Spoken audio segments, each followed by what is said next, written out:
Bienvenidos amigos oyentes al programa Los compositores y su música, realizado por el maestro Rodolfo Pérez González. Maestro, bienvenido a este su programa semanal. Hoy el maestro se ocupará de uno de los compositores menos conocidos y que tal vez sobresale por una sola ópera, Mignon, Tomás Ambroise Thomas. En el año 1851 sí apareció una ópera que a los franceses les fascinó y que de esa perduró, quedó por allá en el repertorio universal, quedó la Oberturita. Esos naufragios de las óperas francesas a veces han dejado la obertura, es lo único que ha flotado después. Raymond fue una obertura que en épocas anteriores, por yo creo que en la época de los discos de 78, porque en las épocas siguientes ya no se oía. Esta ópera fue como las películas de los Tres Mosqueteros y como esas. Esto era de esa misma época, de la época de Luis XIII, Raymond o El secreto de la reina. Es una cosa ahí de capa y espada y muy bonita y simpática, y a los franceses les gustó mucho, pero les gustó para un ratico. Después vino Tonelli y en el año 55 El corazón de Celimene. La producción sigue. En el año 57 escribe Siché y El carnaval de Venecia, y en el 60 la novela de Elvira o el román de Elvira. Toda esta producción está muy centrada en lo que era el tipo ópera cómica de Auber. Ópera cómica es un término que en música engaña un poco y que usan mucho los franceses. La ópera comique de los franceses no era exactamente una comedia jocosa, no era un argumento. A veces encontramos como una cierta contradicción, un contrasentido entre una ópera comique que es trágica. Y resulta que eso es perfectamente, es que el término cómic no se refiere a comicidad ni a jocosidad, sino a comedia, a obra de teatro. Es la obra de teatro, ópera de teatro. Es un poco extraño, pero esa era la acepción que se le daba en Francia, y por eso el teatro se llama el teatro de l'opéra comique, no implicando en esto que todas las óperas fueran de género cómico. En el año 1852 sucedió a Spontini. Spontini es un músico pues que había sido muy famoso en la ópera, en la ópera y en la música en general. Inclusive yo creo que es uno de los músicos que más profundamente influyeron en Beethoven. Increíble. Pero Spontini, que es otro de los olvidados gloriosos, Spontini lo mientan si acaso por ahí en las peleas y los alegatos con Napoleón, que Spontini era como bravito, era más o menos de esos cachorritos, y de pronto le levantaba el tono, le subía un poquito el tono a Napoleón, y Napoleón se lo bajaba.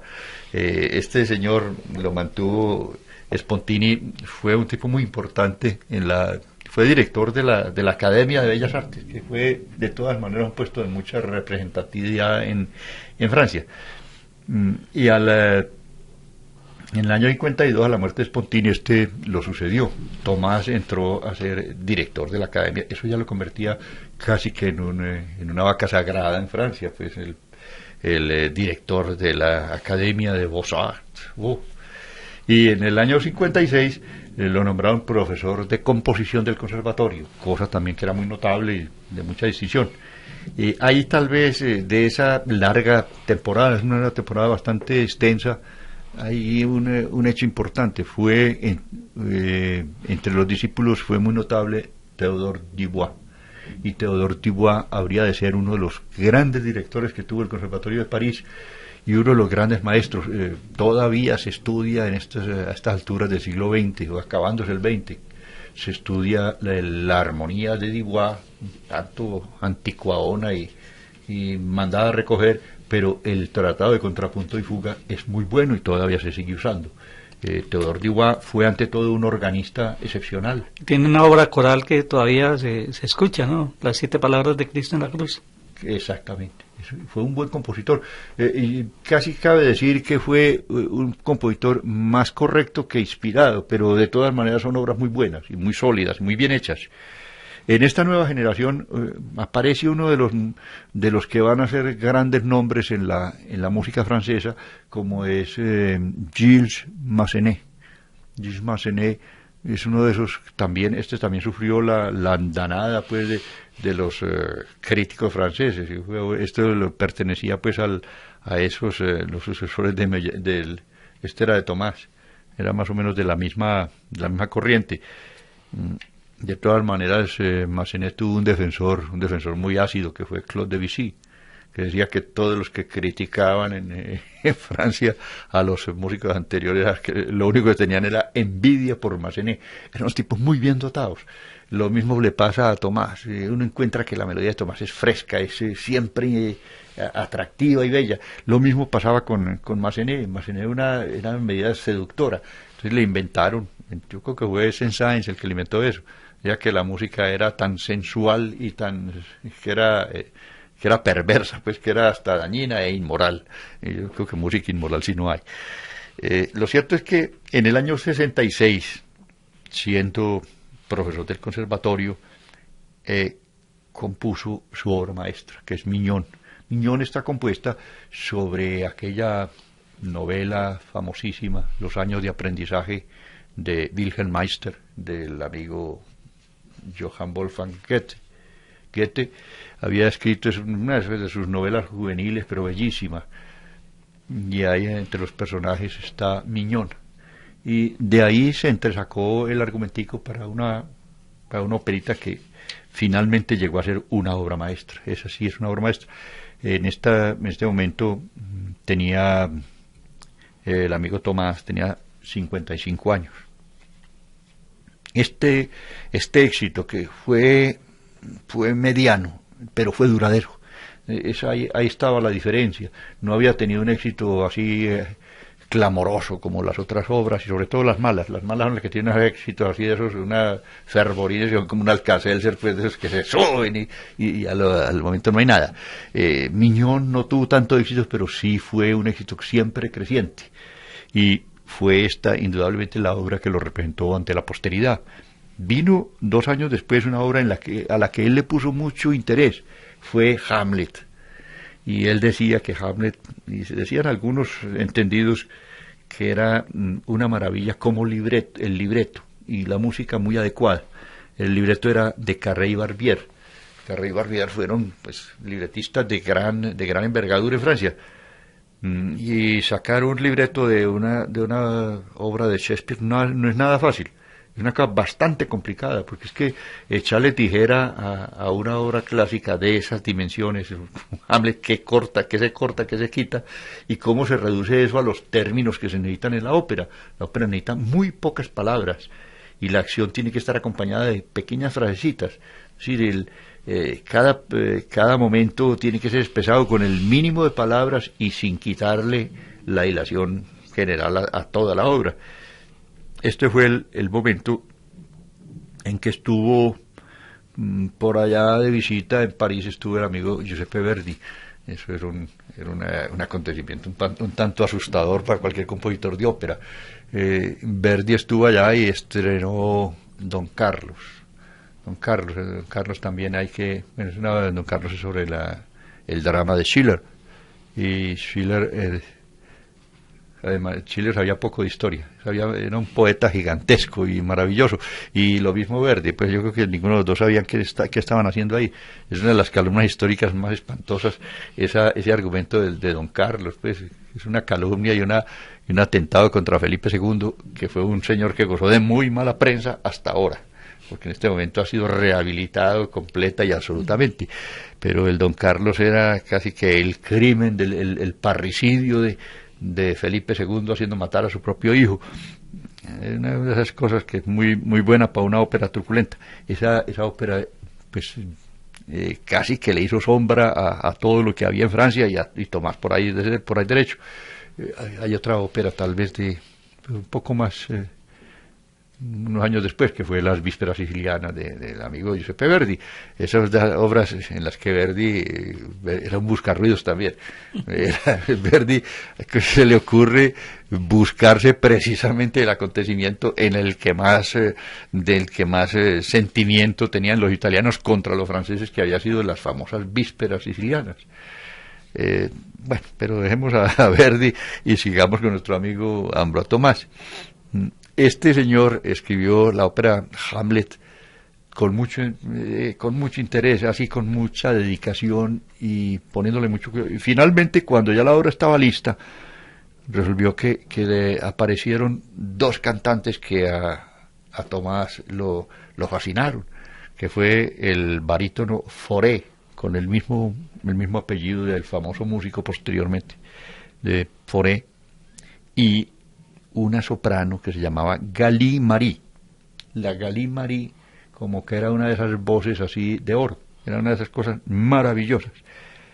Y entonces este señor se puso en el trabajo de reescribir toda la obra para quitarle el papel de Hamlet, que era de un tenor, pasárselo a un barítono, y la de la Ofelia, que era una vocecita de mezzosoprano, de pasárselo a la tesitura de la Galie Marie. Pero la Galie Marie se enfermó y no pudo cantar el estreno. Bueno, el cuento es que el hecho solo de reescribir la obra para dos cantantes es una hazaña. Y aparte de eso, hay un acontecimiento que en la historia de la música también es muy significativo. Fue la aparición por primera vez en la ópera del saxofón. El saxofón aparece por vez primera en la ópera Hamlet, en el momento en la escena terrible de la aparición del espectro del rey.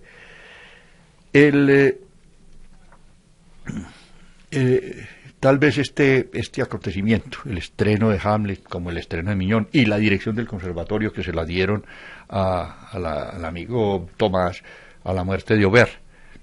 Eso fue en el año 1869. El año 1869 es un año complicado y enredado en la historia francesa. Tan enredado que Tomás no se pudo posesionar hasta 2 años después. El enredo fue que ahí hubo pues la famosa guerra franco-prusiana. Los alemanes metieron a París y le dieron cañón todo el que quiso. Y casi acaban con el nido de la perra ya. Entre los sitiados estaba el señor Georges Bizet, que estaba metido adentro en esa chichonera. Y después de eso, rematar con la comuna. Pues fueron 2 acontecimientos muy turbulentos, muy horribles. Era como colombiana esa situación allá. El caso es que este señor, esas manías que tienen todos los tipos ya cuando envejecen, que se van volviendo como maniáticos, a este le dio por un lado muy grave, y él era lorenés, él era de Metz, y él era partidario de la anexión de Lorena a Alemania. Y entonces eso en Francia no gustaba, no tenía como buena acogida. Sin embargo, él lo defendió a capa y espada donde pudo, y eso pues no pasó de ahí. En realidad no pasó de una opinión y de ganarle muchas antipatías, no enemistades, ni le pasó nada por eso, pero sin embargo se hizo un tipo antipático.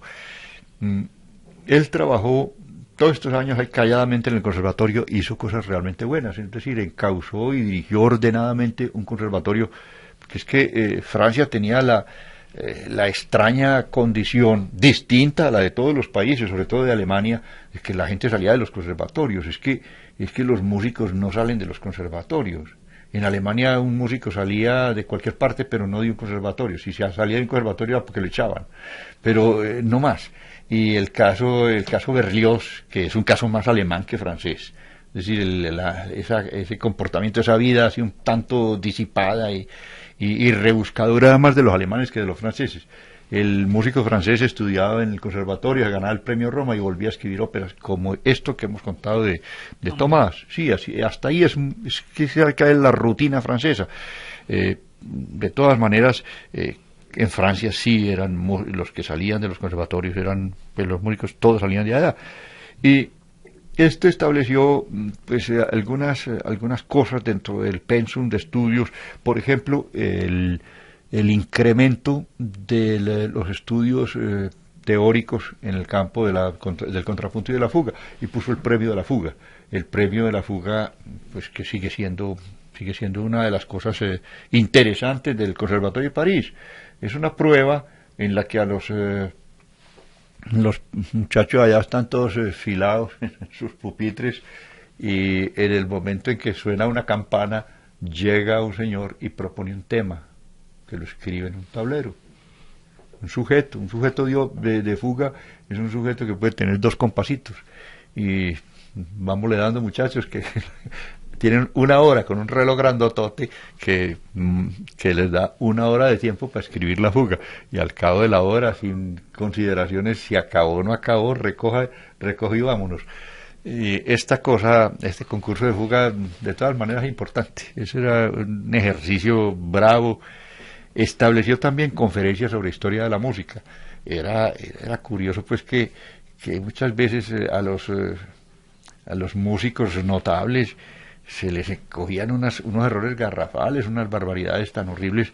Es decir, muchos músicos franceses de esa época no tenían ni malicia de quién había sido un tal Bach, un señor Bach, no me suena.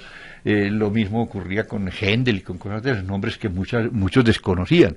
Entonces estableció unas conferencias de historia de la música que pues inicialmente iban en el sentido de hacerle conocer a los franceses lo que había sido la música francesa, y después su relación con toda la música universal, es decir, el papel que había jugado pues todas las grandes líneas del desarrollo musical en el mundo.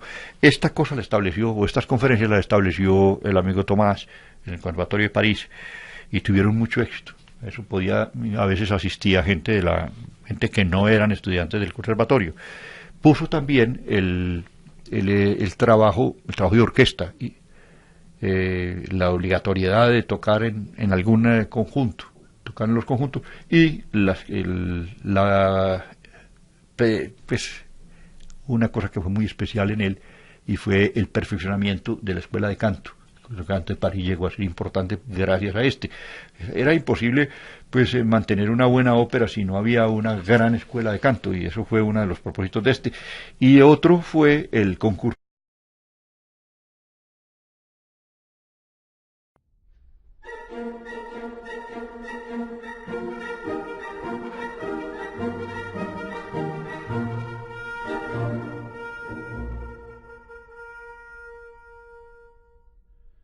Oui, je veux par le monde promener librement mon humeur vagabonde au gré de mes désirs. Je veux courir gaiement, je veux au gré de mes désirs, je veux courir gaiement. Où bâtir mon champ, tout est nouveau pour moi.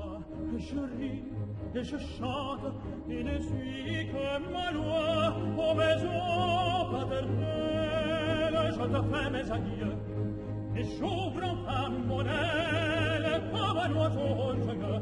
J'ouvre enfin mon aile comme un oiseau joyeux. Ah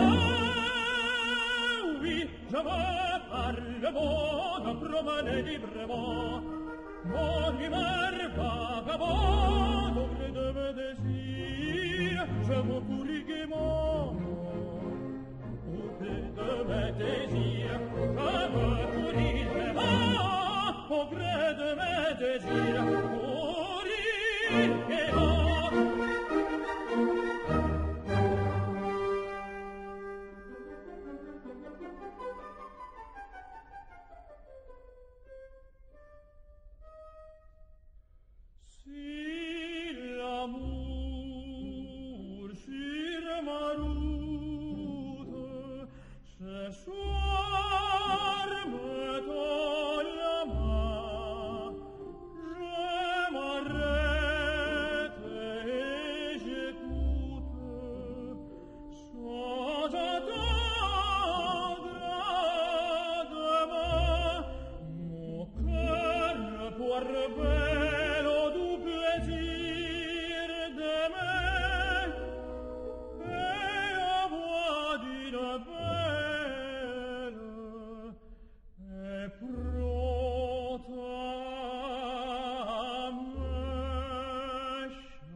delle nobili vene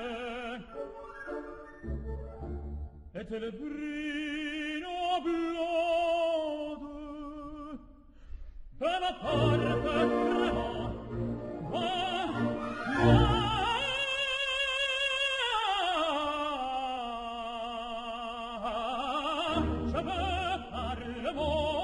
promener librement mon hiver vagabond au gré de mes désirs je veux courir gaiement je veux au gré de mes désirs je veux courir gaiement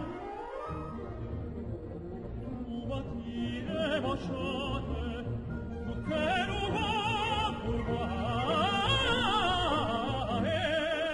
je ris et je ris et je chante, ne suis que ma loi.